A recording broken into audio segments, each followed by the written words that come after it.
Oke, pada tanggal 19 November 2021 ini kami dari RK 106 mengadakan survei di TPA Sumur Batu. Bisa dilihat kondisi terkini pada tanggal 19 November ini banyak tumpukan sampah. Dan sampah masuk perharinya bisa mencapai kurang lebih 1.000 ton per hari. Assalamualaikum warahmatullahi wabarakatuh. Waalaikumsalam warahmatullahi wabarakatuh. Perkenalkan, nama saya Hasna Yunita, perwakilan dari kelompok RK 106 di Universitas Pajajaran. Kami di sini ingin melakukan wawancara yang berkaitan dengan pengelolaan sampah yang ada di TPST Bantar Gebang. Sebelumnya mohon maaf, kita bilangnya TPA Sumur koreksi TPA Sumur Batu, bukan TPST Bantar Gebang. TPA Sumur Batu. Sebelumnya terima kasih kepada Bapak udah meluangkan waktunya, udah berkenan menjawab pertanyaan-pertanyaan kami yang nanti kami ajukan. Di sini kami memiliki 10 pertanyaan ya Pak. Langsung ke pertanyaannya aja Pak. Boleh. Nah, pertanyaan pertama ini, sudah berapa lama TPA Sumur Batu ini tuh berdiri ya Pak? Dari tahun 2012 ya. TPA Sumur Batu berarti sekitar berapa sekarang? 2021, hampir 9 tahunan ya. 9 tahun. Nah, ya, pertanyaan yang kedua itu dari daerah mana saja sampah yang dikelola oleh TPA Sumur Batu ini? Dari 12 kecamatan yang ada di Kota Bekasi, Bekasi Timur, Bekasi Selatan, Rawalumbu, Jati Asih, Bekasi Utara, kemudian Medan Satria, Pondok Melati, terus Bantar Gebang, Jati Sampurna, terus Mustika Jaya, sama Pondok Gede. Nah, satu lagi lupa nih apa nih yang belum disebut apa? Kontainer ya. Protokol. Sama ada kecamatan satu lagi tuh apa ya? Ya pokoknya 12 kecamatan sekota Bekasi aja. Jenis sampah yang dikelola oleh TPA Sumur Batu ini beragam apa aja? Kecuali B3. Semua masuk kecuali B3. Jadi sampah rumah tangga, sampah pasar, sampah liar, bahkan potongan-potongan pohon masuk kecuali B3. Yang keempat, berapa pasokan sampah per hari itu? Berapa pasokan sampah per hari? Kiriman dari wilayah itu sekarang kalau bulan kemarin itu kan rata-rata itu 900 ton ya per hari, 900,6. Kalau sekarang itu bisa 1000 ton kurang lebih. Sehari 1000 ton. Banyak banget tuh Pak. Ya, banyak. Semakin jumlah penduduknya bertambah, semakin banyak produksi sampah. Yang kelima ini, bagaimana tata cara pengelolaan sampah di TPA Sumur Batu? Jadi gini konsep, karena kan kita ini tempat pembuangan akhir ya. Jadi konsepnya masih tempat penimbunan, belum ada pengolahan. Nah, rencana tahun depan insya Allah ya 2022 itu ada program strategi nasional masuk ke sini, yang mana nanti akan dibuatkan bangunan atau bekerjasama dengan pihak swasta untuk mengelola sampah, membakar sampah menjadi energi listrik. Nah, itu nanti di 2022 itu sudah dimulai progresnya gitu. Kemungkinan bisa beroperasi itu ya sekitar 2024-25 lah baru bisa beroperasi. Karena kan perlu ada instalasi listrik, pendataan warga gitu kan. Nah, kemudian informasi dari perusahaan tersebut itu bisa mengurangi sampah dalam satu hari itu 800 ton sehari. Jadi kalau hitung mundur ya, hitung majunya, kalau dia bisa ngurangin sampah 800 ton satu hari, kalau sampah baru masuk itu kan sekitar 1000 ya, berarti kan 200 yang akan tertimbun di sini. Kemudian dalam jangka waktu 10 tahun ke depan, ya insya Allah lah sampah yang ada saat ini yang jumlahnya sudah ribuan miliaran ton mungkin di sini itu bisa berkurang. Gitu. Jadi itu rencana ke depan. Ya, rencana ke depan. Kalau yang ini apakah ada hambatan selama proses dari sampah hambatan di TPA Sumur Batu? Kalau hambatan banyak ya, hambatan dalam artian teknis ya. Pertama memang kita ini kan butuh luasan zona untuk buang ya. Kan saat ini kan sudah 22 hektar ini yang ada saat ini, existing yang ada saat ini itu sudah tidak bisa, bukan tidak bisa, jadi karena memang tidak ada pengurangan, otomatis sampah akan menumpuk gitu. Nah kemudian kita untuk bisa mengatur sampah ini biar tidak menumpuk, ya dengan segala upaya yang kita kerahkan di sini untuk bisa geser sini geser sana lah sampah di zona itu biar bisa tetap bisa masuk sampah. Kemudian persoalan dari infrastruktur. Nah ini jalan yang kita punya ini saat ini kan mungkin bisa dilihat ya, kondisinya sudah sangat-sangat parah gitu. Bahkan di zona aktif sana itu, waduh lubangnya udah dalam-dalam gitu. Sementara kan armada yang masuk ke sini tuh bukan armada kecil, armada besar, kemudian dengan muatan yang bisa sampai 6 ton, 7 ton satu mobil itu, ya berbahaya lah. Jadi kendalanya cuma di sekitar di teknis gitu. Kalau untuk pengaturan lainnya sih sudah tidak ada kendala. Kan tadi Bapak sudah menyebutkan hambatan-hambatannya. Cara solusinya itu dari pihak pemerintah seperti apa? Solusi untuk untuk menanggulangi hambatan yang tadi, jadi kita saya sebagai kepala TPA sudah bersurat ke pemerintah Kota Bekasi, khususnya ke Dinas LH, karena memang kita di bawah naungan Dinas LH, untuk segera mengadakan atau membebaskan lahan untuk zona. Kemudian untuk infrastruktur juga kami sudah bersurat untuk minta disegerakan dibuatkan jalan, karena memang jalan yang saat ini ada itu udah kondisinya sudah parah. Jadi sudah ada upaya-upaya. Oh ya, tadi saya juga udah lihat jalan-jalannya sudah lumayan udah bagus. Walaupun masih ada beberapa yang perbaikan ya Pak. Ya, ini di sini nggak terlalu parah di dalam. Di zona aktif itu parah banget. Kemarin 2 hari kemarin 2 hari kemarin lah. Itu ada 2 kejadian, pagi dengan sore, mobil terbalik. Ya, karena kondisi jalan yang berlobang sehingga tidak ada tahanan, jadi terbalik mobil. Ya, alhamdulillah tidak terjadi korban jiwa ataupun luka-luka gitu. Jadi pernah ada korban jiwanya Pak? Pernah ada korban jiwa? Oh enggak, alhamdulillah enggak ada belum pernah. Jadi supir di sini udah tahu, anggap aja ini off-road. Berarti ini ke dalamnya lagi masih dalam Pak? Masih, ini kan luas ini sampai dengan zona, ada zona 6, zona 5. Ini zona berapa? Ini zona 3 nih ini yang kita lihat saat ini zona 3, sebelah sana itu zona 4. Nah, zona 3 ini dipakai aktif untuk buangan sampah saat ini. Nah, kondisinya seperti ini, sudah setinggi itu.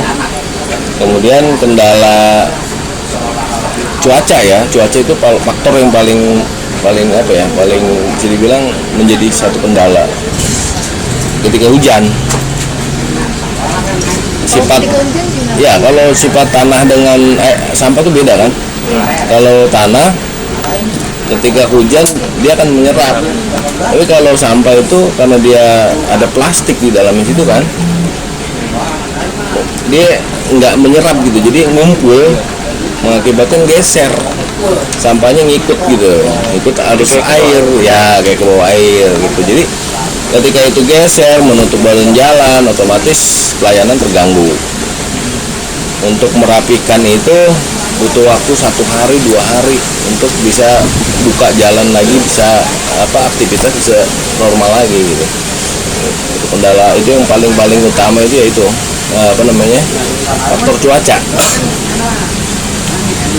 Kalau di sana itu kemudian ada TPA Yang mana? Yang bawa alat?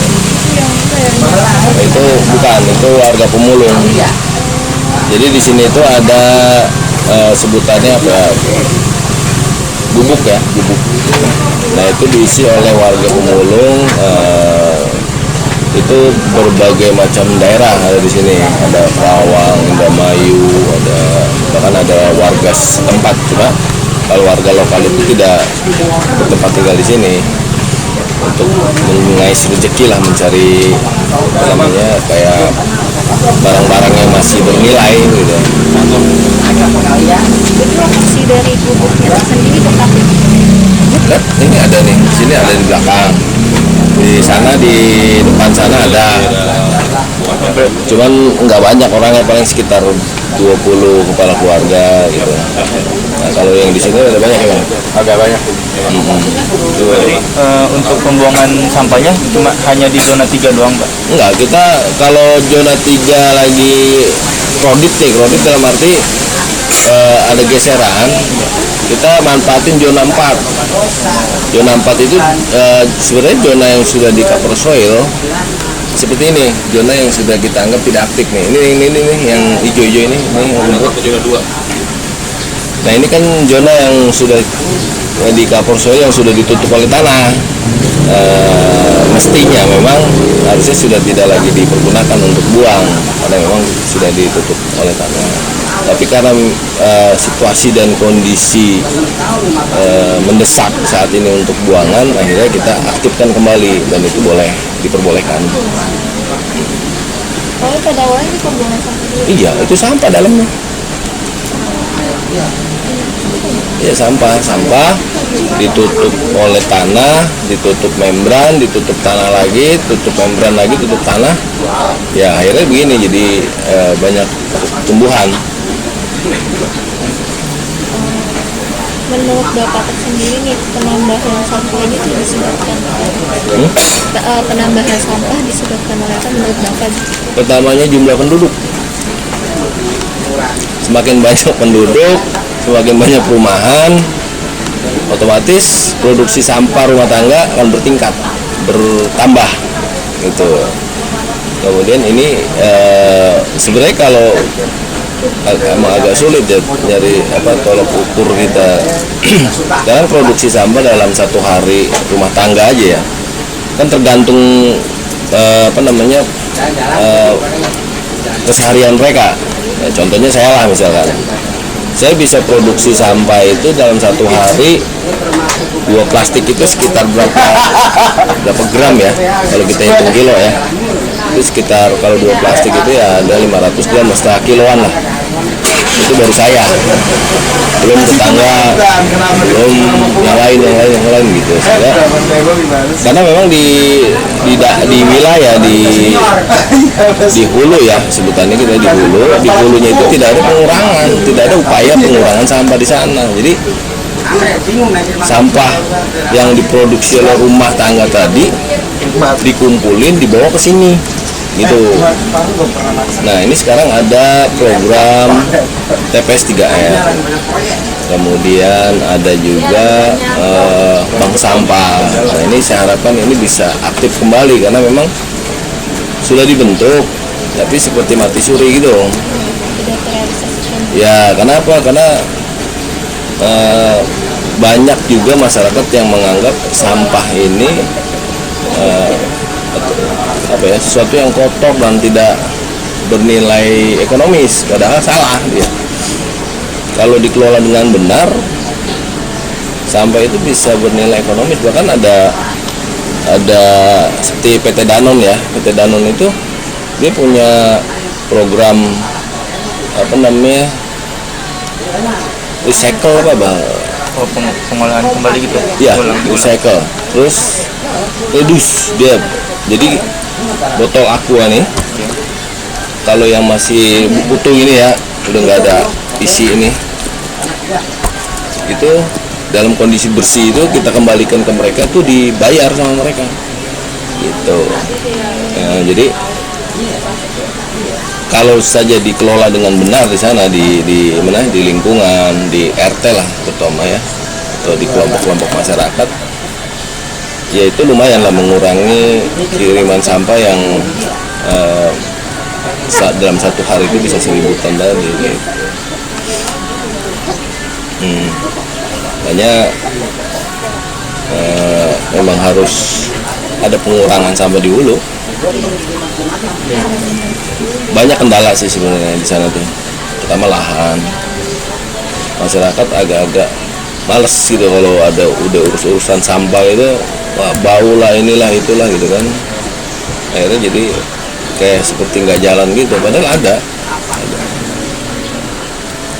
Ya kebanyakan nggak mau tuh karena memang kan gini ya, apa ya, dalam pengelolaan sampah di lingkungan itu kan, ya sampah itu memang bau ya, kan dia buangan ya pada makanan bekas dan sebagainya. Tapi kalau dikelola dengan benar, artinya ditempatkan gitu, itu tidak akan menimbulkan bau.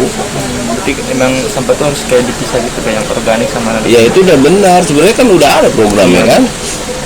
Mungkin di sekolah dimanapun juga kan terpisah organik dan non organik gitu kan, udah terpisah. Jadi kan pemerintah sudah mengajarkan itu, tinggal kita nih pribadinya nih, pribadi masyarakat kita sendiri yang bisa kita kemudian itu harus terkoneksi juga sama petugas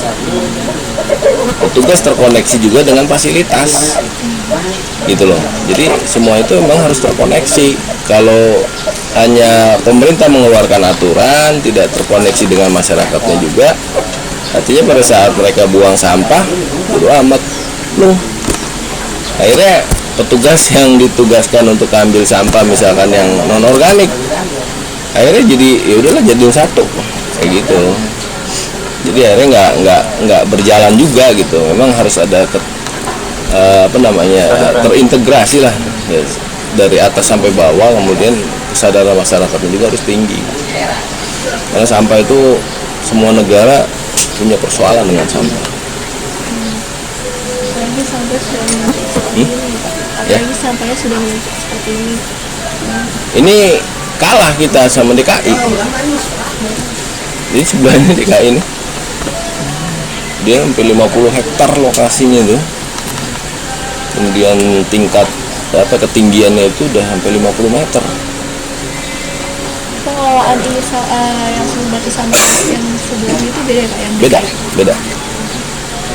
DKI sudah menggunakan teknologi terbarukan, bahkan dia sudah ada BPPT ya. Itu air licitnya dikelola, dijadikan bahan bakar untuk pabrik semen kalau nggak salah tuh. Terus dia yang organiknya itu dia buat pupuk gitu. Jadi lebih sudah terkelola di sana, tapi tetap tidak bisa mengurangi sampah. Mereka 24 jam. Kalau kita kan sampai dengan jam 8. Operasionalnya Pak? Iya. Pertanyaan terakhir lagi nih Pak, harapan Bapak untuk TPA Sumur Batu ke depannya itu seperti apa? Harapan dari Bapak untuk TPA Sumur Batu ini? Harapan saya pertama itu tadi ada program yang bisa mengurangi sampah dari hulu, dari masyarakat melalui UPTD wilayah, sehingga kiriman sampah yang dari wilayah itu yang tadinya misalkan dalam satu kecamatan itu 100 ton misalkan, bisa mengurangi lah minimal jadi 50 ton gitu setiap, karena yang 50-nya sudah bisa diolah di sana gitu. Kemudian di sini juga infrastruktur diperhatikan, kemudian zona buangnya juga diperhatikan, dalam artian direncanakan, dibuatkan perencanaan untuk bisa mengolah membuang sampah sehingga tidak terjadi lelehan air licin kemana-mana gitu kan. Kemudian juga tidak menyebabkan adanya geseran atau longsoran sampah. Kayaknya seperti itu harapannya.